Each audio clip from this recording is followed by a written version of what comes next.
Let's hit it.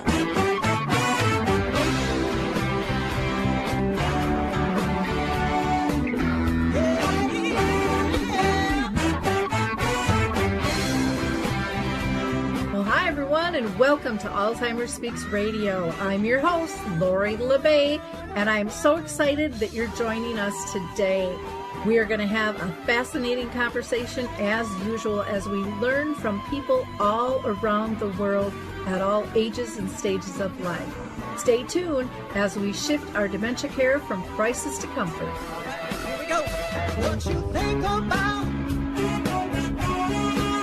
you will bring about dementia change.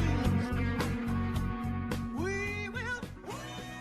Hi, everyone, and welcome back to Alzheimer Speaks Radio. If you enjoyed our opening music, it's called Clarion Call by the Mark Arneson Band, and you can download that on any of your favorite music platforms.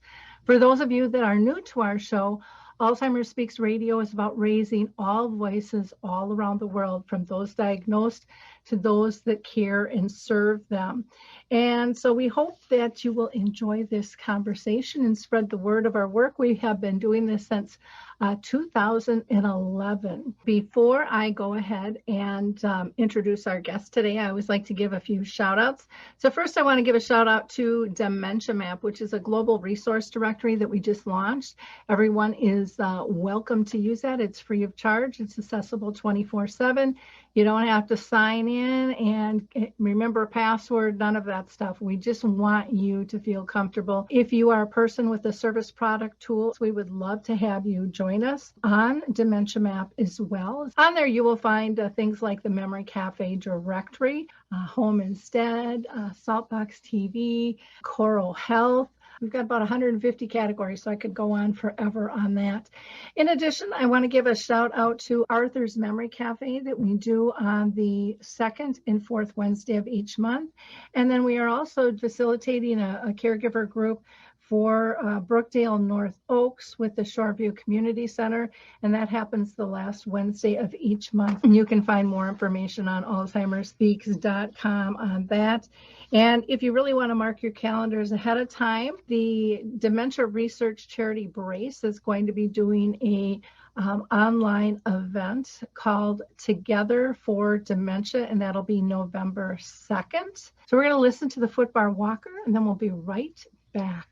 Introducing the life-changing Footbar Walker. I'm Peggy from Danville, Kentucky, and I'm 91 years old. The Footbar Walker revolutionized my care of George. It absolutely benefits the patient and the caregiver both, and that's the beauty of it. It's so easy to use. It folds up just like a dream. I got it in and out of the car without any effort at all. The saving that I made from having to put him in a nursing home came to about $192,000. Does someone you love use a walker? Do they struggle to get up from a seated position? Are you a caregiver dealing with physical pain and stress as you help your patient? The Footbar Walker was designed to assist not only the patient, but also the caregiver. Patients have more control standing up, and no lifting from the caregiver is required. See how it works at thefootbarwalker.com. That's thefootbarwalker.com. Peggy, would you recommend the Footbar Walker? Do I ever? I would not be in the health that I'm in today at this age had it not been for the Footbar Walker. Okay, it's time to introduce our guest today, but before I do that, I have to let you know that this is in collaboration with the Roseville Alzheimer's and Dementia Community Action Team, who's one of their partners is the Friends of the Ramsey County Libraries. You know, the whole goal of this group is to provide resources and information to caregivers and people living with dementia during the pandemic. So I'm going to go ahead and introduce you to Pat Samples. And she has devoted herself to supporting the well-being of older adults and caregivers for more than 3 decades. Her 8 books include Daily Comforts of Caregivers and Self-Care for Caregivers, a 12-step approach. Well, Pat, I'm so thrilled to have you with us today. So welcome, and thank you so much for joining us. Oh, thanks, Lori. Really glad to be here. Well, you know, I always ask every one of my guests if they've personally been touched by dementia in their own family or circle of friends. So if you wouldn't mind kicking us off by answering that, that would be wonderful. Sure. I have a dear friend whose husband has had dementia, so I've been kind of walking the trail with her, really supporting her and watching what's happened to him over time and watching him becoming violent. And I mean, they're just big changes in how he lived and how he was treating people. And so I've seen the pain that's caused for sure. Great, thank you. That always just gives us a little bit of background. It's unusual when a guest hasn't been touched, Sure. I think that is just increasing more every single day. So let's talk about, you have written a lot of books for caregivers and people with many types of health issues, not specifically just dementia. And, there's so many overlaps between caring for this and caring for that. Yet many people who are living with dementia, they have really found that there is great guidance in your books, even if they aren't dementia specific. So in that, I want you to talk about if you find, are there unique challenges with dementia caregivers versus caring for other situations? And if so, do you have any advice for people on that? Well, I think everything I want to talk about today is going to be very directly supportive of people with dementia caregiving experiences, because what I want to do is to support everybody, any of you who are listening with us today, to accessing the wisdom that you have deep inside yourself so that you can maintain peace of mind in the midst of all the changes and losses that take place. Because I really believe that peace of mind is possible. You can have peace of mind no matter what's going on. All of us, have within us what we need to wisely and sanely respond to these circumstances. And I believe that, everybody here listening has in their heart the answers they need, but you can only have access to that information if we take care of ourselves. And I know that's talked about a lot, taking care of ourselves. But I'd like to think of taking care of ourselves as a way that we can tune into our inner wisdom, that voice of sanity and serenity that goes beyond kind of a knee-jerk survival response. Caregiving starts out as an act of love. People are giving care because they love somebody.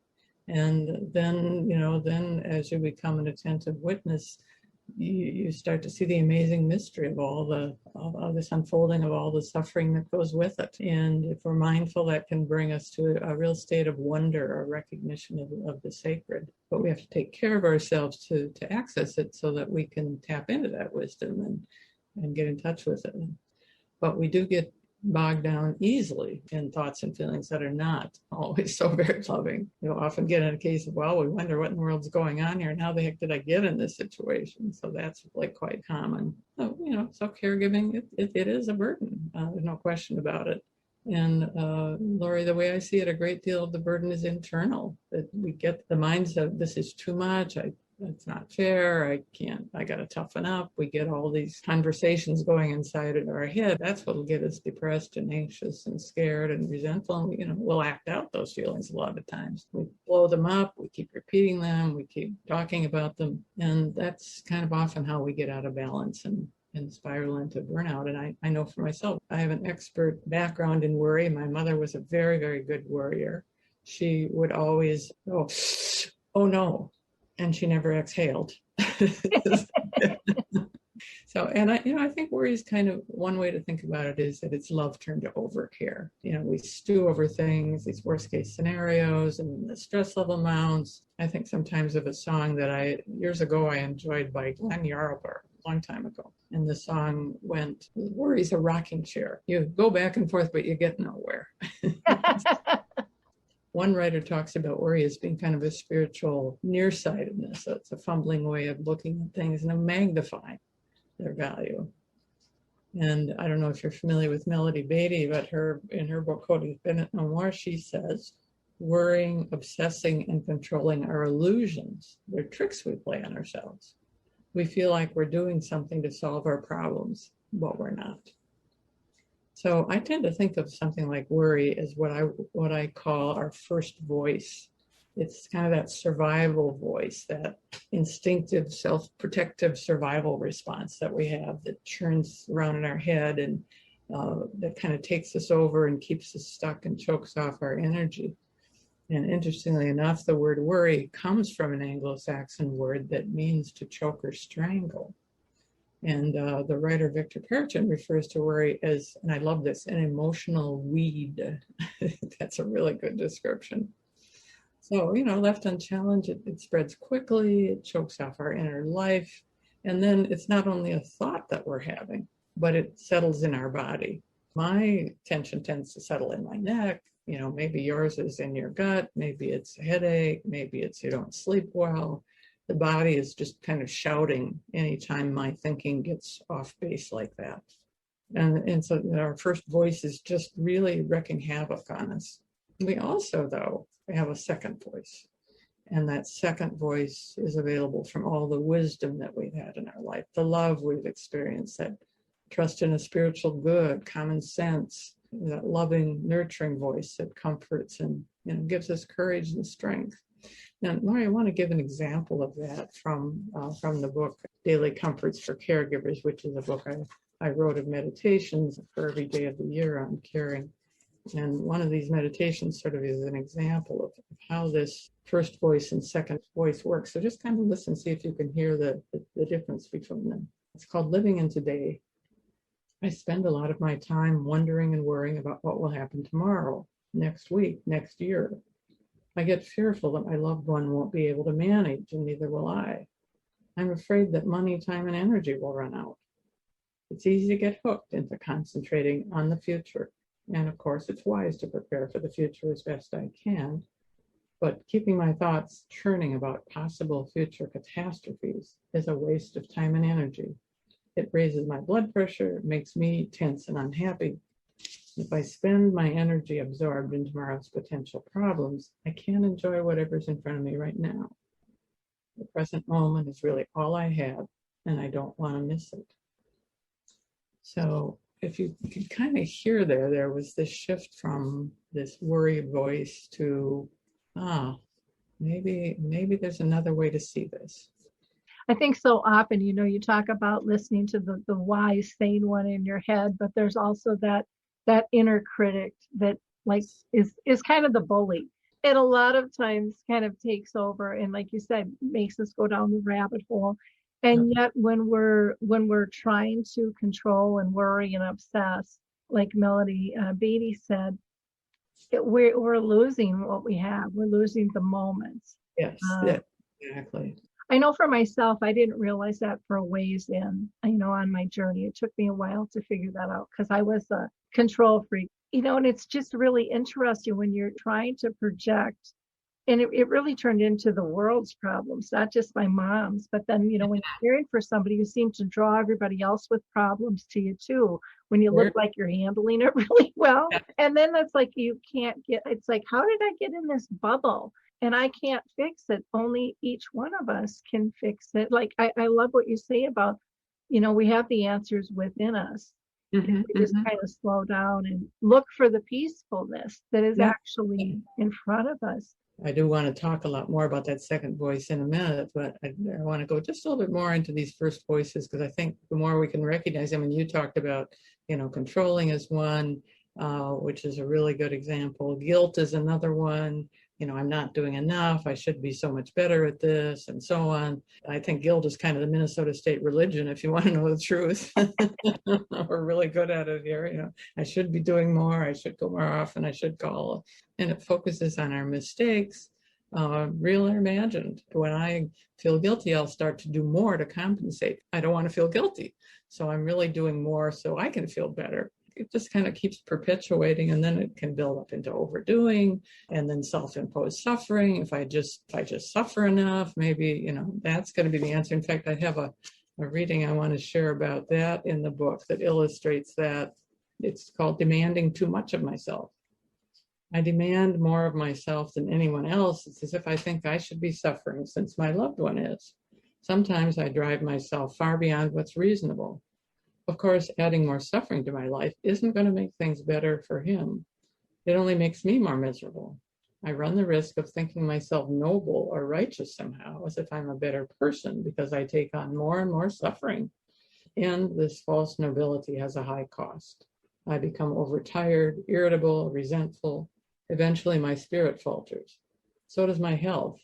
I'm unable to give good care when I give so much of myself over to suffering. I would be better off to lighten the pressure I place on myself and give up noble suffering in exchange for sanity.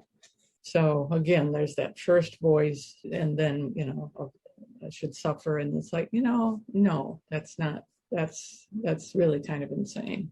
And then another voice that you mentioned is controlling, like, well, if people would just shape up, if the person I'm caring for would, get their act together, if relatives would help out more, or if they'd get out of the way, or if they'd be more appreciative. And then of the healthcare professionals, my God, they're really screwing everything up. So, good luck getting other people to do what you want. And Melody Beatty has something really good to say about that. She says, control is an illusion. It doesn't work. We cannot and have no business trying to control anyone's emotions, mind, or choices. We cannot control the outcome of events. We cannot control life. Some of us can barely control ourselves. We certainly can't control the course of our loved one's condition. I want to again just share one other reading here because I think it's another really good example of listening. If you listen for this first and second voice, and this one's about wanting controls. No one understands as well as I do what my loved one needs. If I'm away for a day or even a few minutes, it seems that somebody screws something up. I'd like to take a break, but how can I when I'm the only one that can get things done right? I have to laugh at myself sometimes when I realize how much I want to be in control. I'm so sure I'm right. I'm like a sergeant giving orders and making sure things get done. But when I think I have to take command like that, I never get to let up.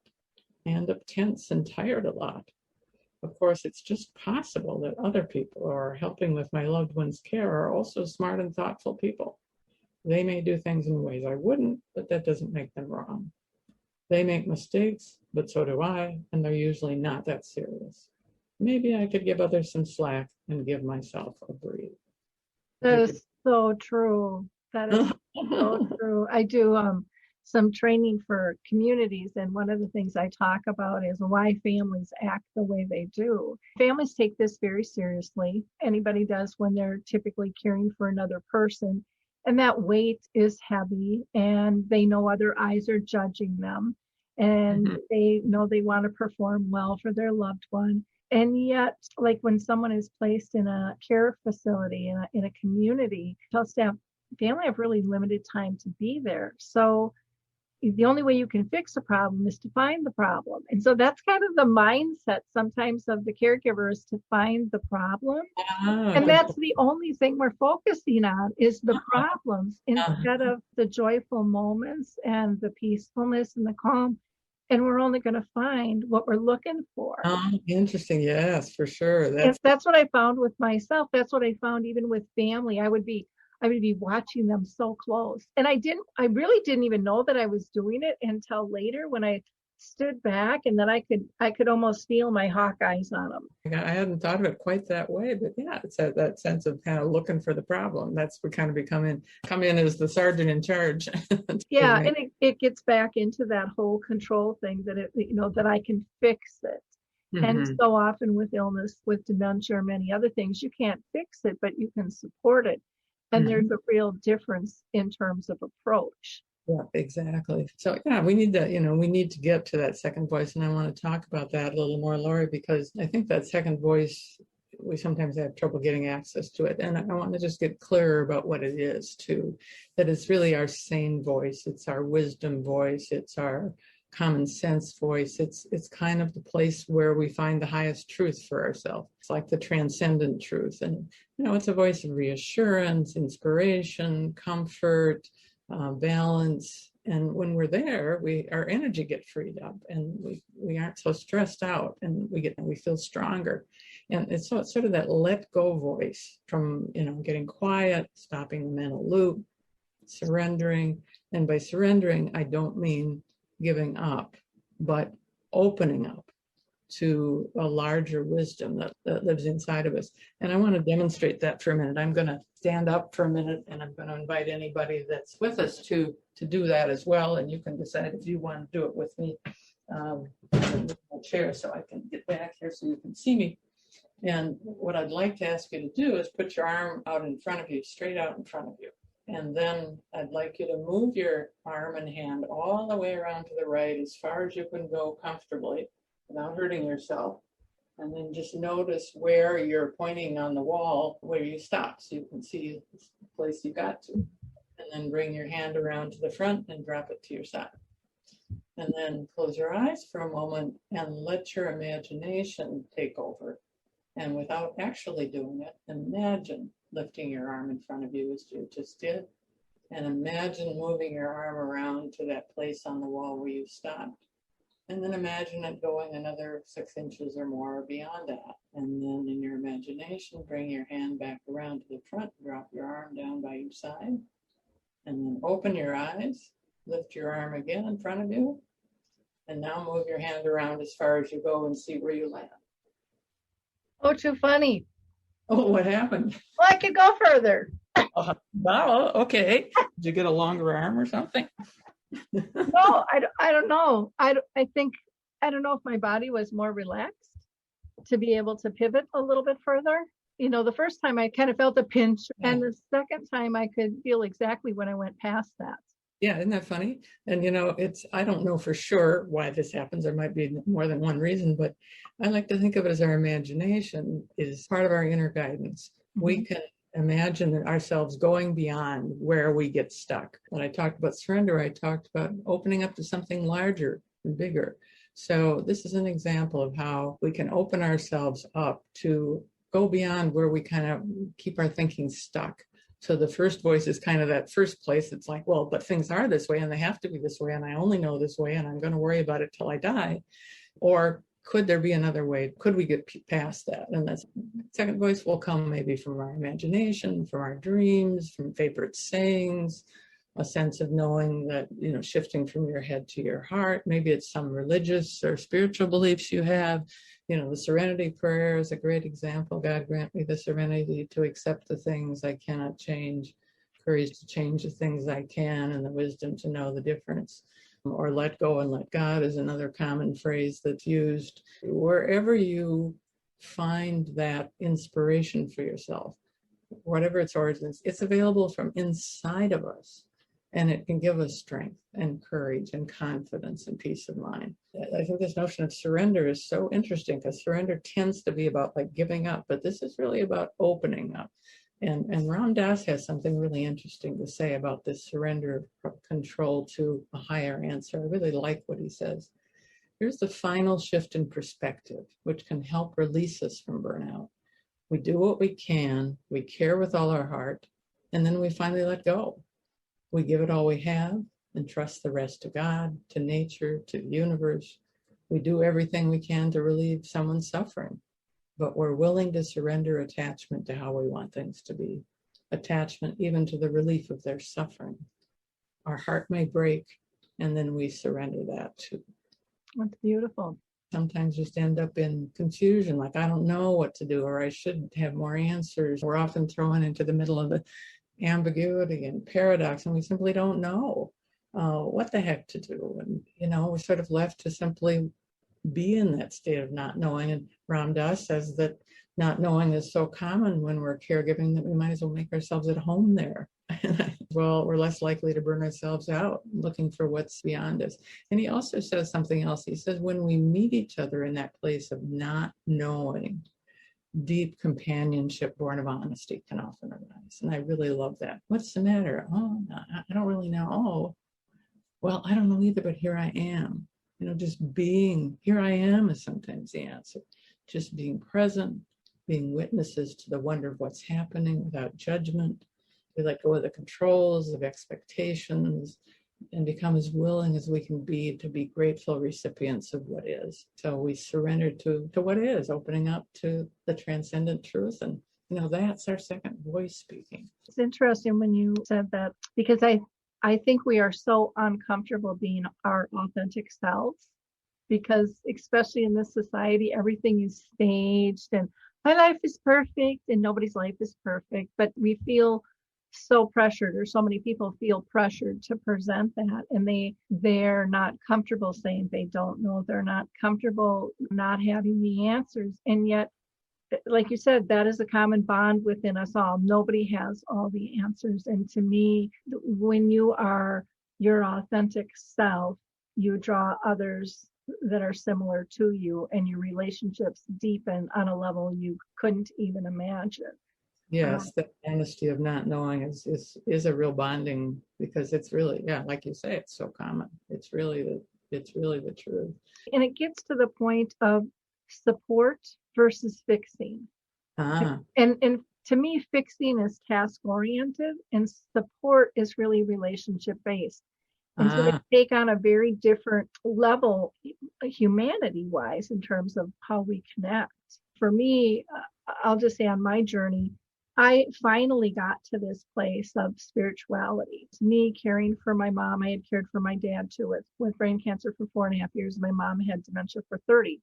Those relations got to a level I can't even put in words, because they became so spiritual. And even when communication as we know it didn't exist, we could still communicate. I can't even put it into words, but it taught me levels of unconditional love I didn't know existed. And what I took away from all of that was my lesson, to learn those new levels and to be able to find that peace even when you don't have the answers. And then the other thing that I'll just throw in, because I think it ties in so much with people's frustrations, is when I didn't know the answers, I found, looking back, that I was kind of spinning in the minutia, and that inner critic's voice of, oh, you're doing it all wrong and you don't have a clue. And I'm just like taking that all in and going deeper into believing all of that. But when I would stop and I would get really frustrated, and sometimes I'd have a screaming match with God, and I would just go in my basement when everybody was gone and I'd shut all the windows and I would just scream, what is the answer?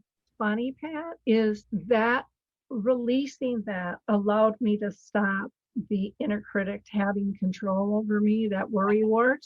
nice. And it allowed me to actually look for the answer, where before I thought I was looking for the answer, but I really wasn't. I was just like treading water in all of that, but I really wasn't focused. And so that's huge to me. Yeah, that is huge. And what I'm hearing, Larry, is that you were able to really notice and give voice to that first voice. You let it have its say, if you will. Mm-hmm.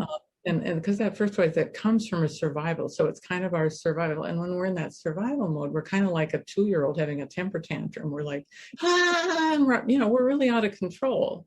And it's okay, just to allow that, because we've lost some sense of security and control. It's no wonder we feel like a 2-year-old. And we need to regain that sense of security and control before we can really be open to changing anything going on or come to a different perspective. So I think, one of the ways to do that is, find some way to comfort and care for yourself. So whether it's having a screaming outburst, whether it's talking to a friend, whether it's doing yoga or going for a walk in the garden, or, soothing music or massage. I mean, everybody's got their own favorite way of kind of comforting. And what I like to do is suggest that when people think about something to comfort themselves, you don't start turning to food or shopping or these false comforts, but that you look for activities that slow you down, that make you feel safe, kind of back to your center, that remind you that you count, and that fill you up and give you energy rather than sapping it, and that puts you in neutral so that you can shift gears. And what I'd like to do, Laurie, is just give a little example of kind of a guided process for doing that right now, so all of us can experience this shift from first voice to second voice. It's one thing to talk about it, it's another thing to actually try to do it. So I'd like to guide just a little process, if that's all right with you. What I'd like to do is have all of us think about some distressing thought that we're having, whatever it might be. Just have that for a moment, and then we're going to take some time to really attend to what's happening inside of ourselves, to notice, to allow it to soften, to allow ourselves to get stronger as we can, resting in the mystery of our own being, just doing nothing but breathing for a few moments, just noticing your breath. Close your eyes and just feel yourself relax from the top of your head to the bottom of your feet. Just softening the muscles of your face, softening the muscles of your neck and shoulders, softening your torso, your arms, softening your belly, and just let the softness slip all the way down your legs and into your feet. And from this place of softening, of quieting, of slowing, choose a companion for yourself. Someone who unconditionally would love you, who has time for you, wants the best for you. It could be divine or human, real or imaginary. It could be a guardian angel, a wise elder.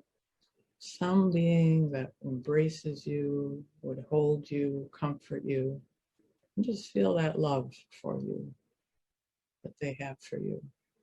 Let yourself bask in that feeling of love and acceptance and forgiveness. And if you're not sure if you're worthy of it, allow this companion to help you know your own magnificence, your own uniqueness, your own value. Just rest in that unconditional love that asks nothing of you but simply appreciates your being who you are. And as you sit with this being, wherever you might be, bring to this companion your first voice of distress, whatever that moment of discouragement or upset is about. And let your loving companion hear you and extend you compassion, relieve you of your burden.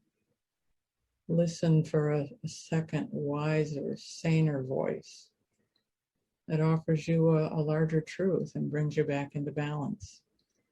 That second voice will be a voice of compassion and encouragement. It will help you see quite clearly how to bring into balance the message of the first voice of distress that you've been troubled by. So I'm going to be quiet for just a short time so that you can just allow you to rest in that love and connect in your own way with that companion, that deep wisdom within you that can reassure and guide you about your concerns. Just rest a moment in this silence.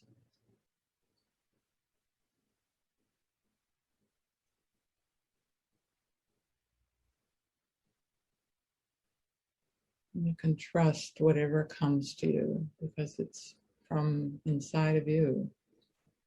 And just notice as you complete this time of reflection what has been given to you. Maybe a clear answer, maybe further questions to consider, maybe just to sense it all as well.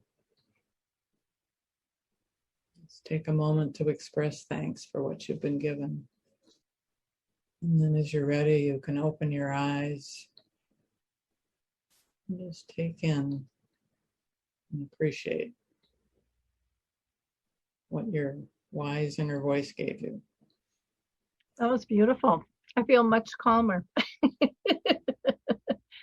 and ready to tackle on that problem that was weighing me down.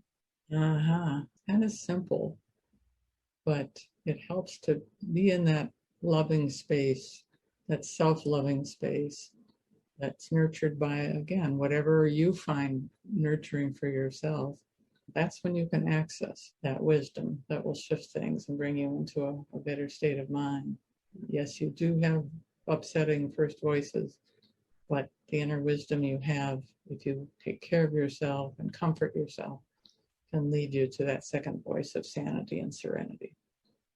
You know, you had mentioned about yoga and different things to kind of help people find that calmness too. I've never been a screamer, a yeller, or arguer, fighter, or anything. That's why I went in the basement so no one could hear me. Made sure nobody was home, but didn't even want my neighbors to hear me in case they could. I've gotten past that. And now what I have, Pat, is I have a burning bowl. And all I did was I went and I bought a cookie jar. ceramic cookie jar, and then I put stones in the bottom of it, and I write down whatever it is that I want and what I'm thankful for, and I burn it in this jar. And I think a couple of times I've set the smoke detectors off because I can do it now. It's pretty safe. You do small things, people. But that has given me a lot of peace, just releasing that. My daughter has a God box where she writes letters and puts it in her God box and stuff. So there's so many different ways to be able to find that peacefulness for you and kind of that transitionary space. And I know for me, it's multiple things, like with meditation and might be going for a walk. Yeah, to have a number of things to choose from and to really have the confidence that you do have the answer in there, that it's there. Because that, I think, is what often takes us in a panic, is we think, I don't know and I'll never know and I can't figure this out. And yes, actually inside you do know. You just have to take care of yourself in a way that will open that up for you. Yeah, my granddaughter, when she was 5, we were out, I was walking and she was on her scooter. And a couple of times as we were going, she would just pop off that scooter and she'd sit down, she'd cross her legs and she would go home, close her eyes. And, Wow. I mean, inside I was bursting out laughing, going, hey, where did she learn that from? Because I didn't think that she had seen me doing that. You know, I talked to her and she said, well, that was at school. But a couple of times she just felt the need to just pop up and very free. And I don't know if she was asking for something or if she was grateful for something. We didn't go there, but she was so in tune with it and so comfortable with it. It was just second nature. And I thought, oh, what a great skill she has learned. Beautiful. Yeah, very few of us learned how to self-calming strategies that we can use.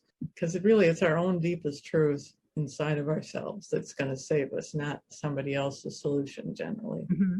I was so glad that she said that they taught her that at school, and same with my 10-year-old. She goes, oh yeah, they teach us that in school. Wow.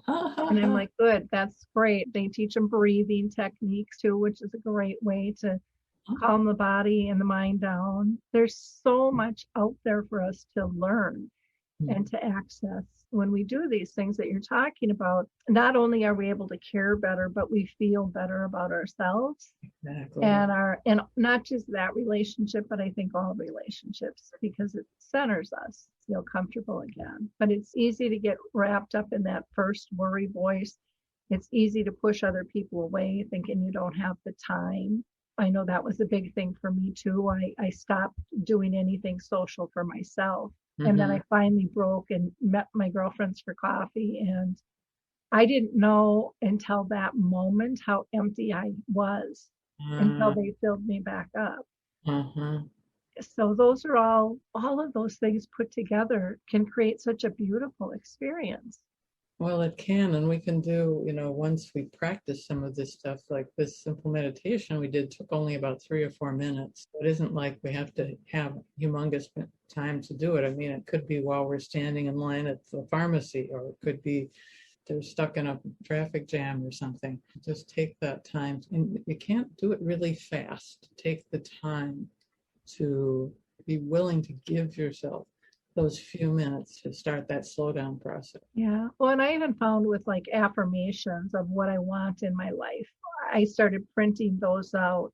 And I would read those. I'd take them in the car. I'd read them at the stop signs. So I would okay, I'm going to work this in. I would do it in the morning, I'd do it at night, and like maybe before a meal and stuff. And I think the more often I did that, I went into that space, the more I believed it and the faster things changed.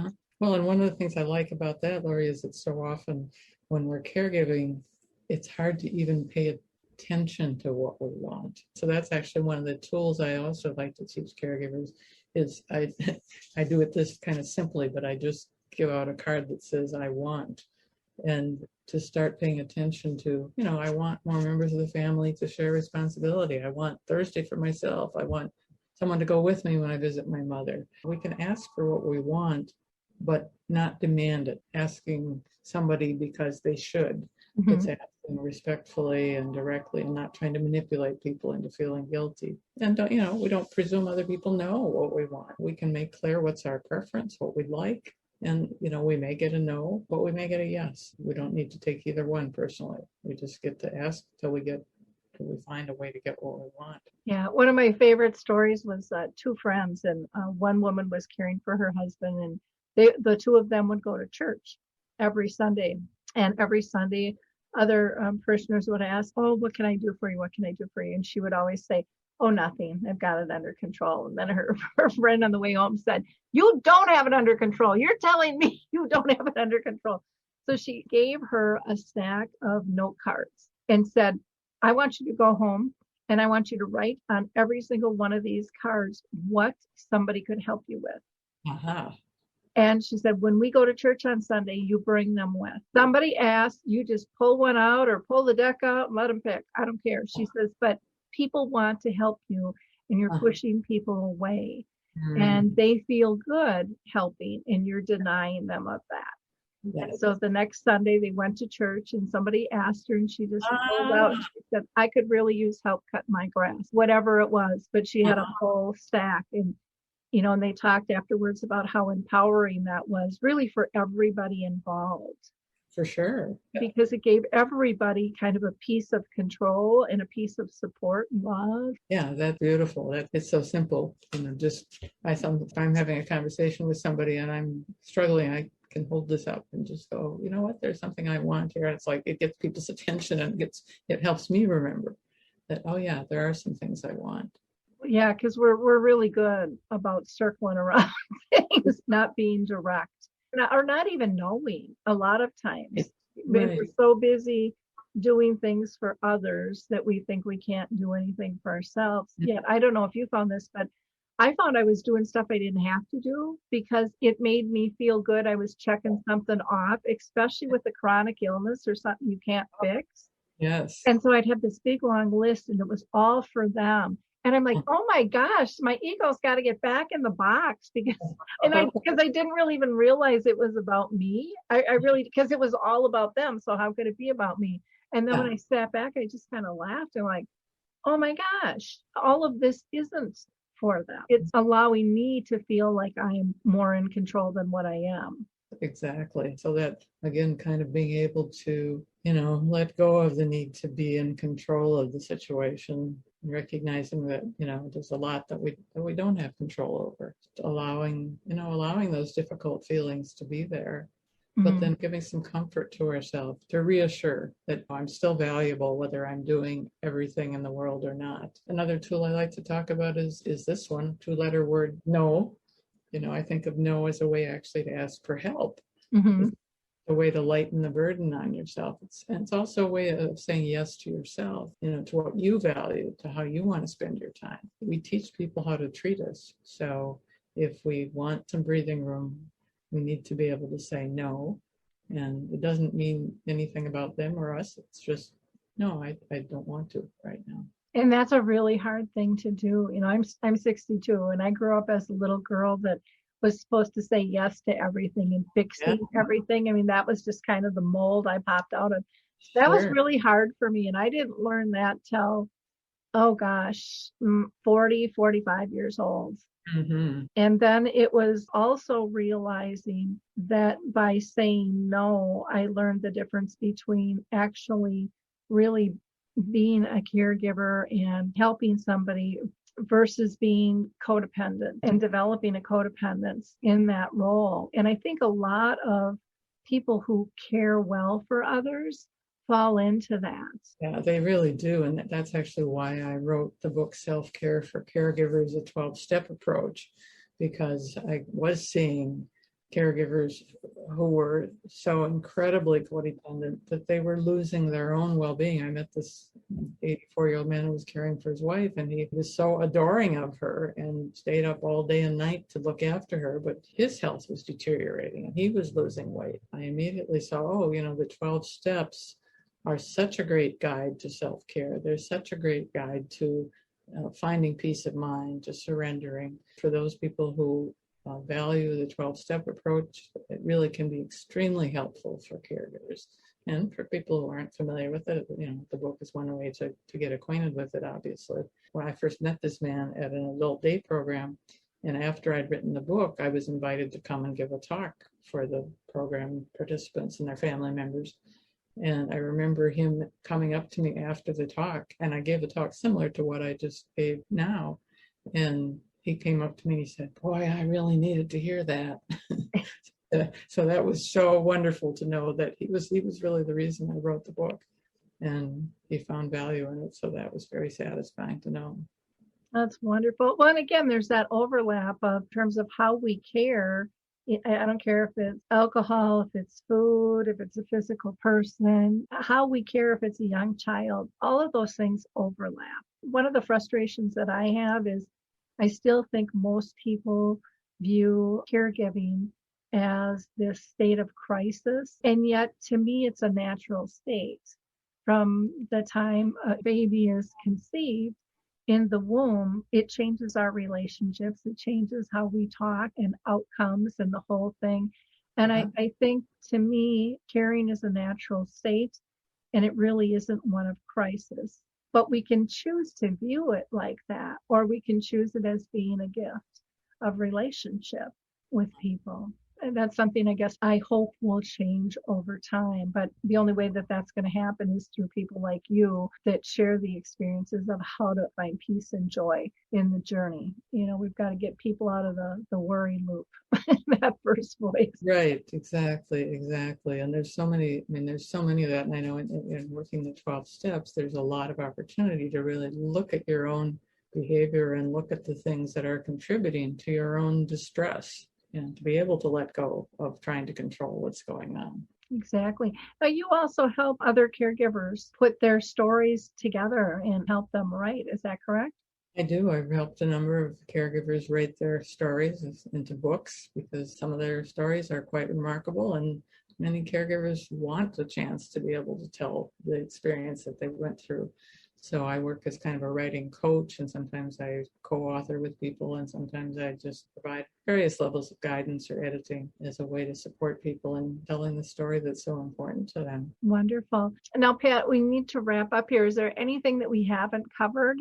Well, I most want to emphasize and come back to again and again is that we have that access to peace of mind available inside of ourselves. And if everybody remembers that from being with me today, that would be a great gift that they can give themselves. And so I encourage everybody to really listen inwardly and trust what's there. Agree. I know I found great peace at finding that, and wish I would have known about that way earlier. So people can get a hold of Pat by going to her website, patsamples.com, or you can email her at patsamples@patsamples.com. So she's kept it real simple for us, which is wonderful. And is that where they can access your books and things too? Yes. Books are available through bookstores and all the usual places as well. Okay, great. Well, Pat, I appreciate your time, your guidance and your wisdom. Your examples were fabulous. And to our listeners, I hope that you like, click, and share this. When you find nuggets that resonate with you, don't keep them to yourself. Share them with other people. Others need this information as well. Or maybe bring it to your support group or your family. There isn't anybody on the planet who can't use the information that Pat just gave us because it's applicable in all of our lives. So thank you again. I really appreciate your time, Pat. Yeah, glad to be with you. Bye-bye now. Bye-bye. And for our listeners, we will have another show coming up. And so go ahead and subscribe. We've got lots of great information and wonderful shows. All of them are archived. And, right now we are booked out until October, but that doesn't mean you couldn't be our next guest. So if you've got a story to tell, reach out to me at radio@alzheimerspeaks.com. Bye, everyone. Hi, everyone. This is Meredith from the Senior Fitness with Meredith podcast, where I discuss all things for seniors, from fitness, your health and wellness journeys, how to be all over strong and beyond. I also have my mini podcast called Motivation with Meredith. It's a great, quick motivational pick-me-up for your days. Join me, listen now, search for Senior Fitness with Meredith on your favorite podcast platform.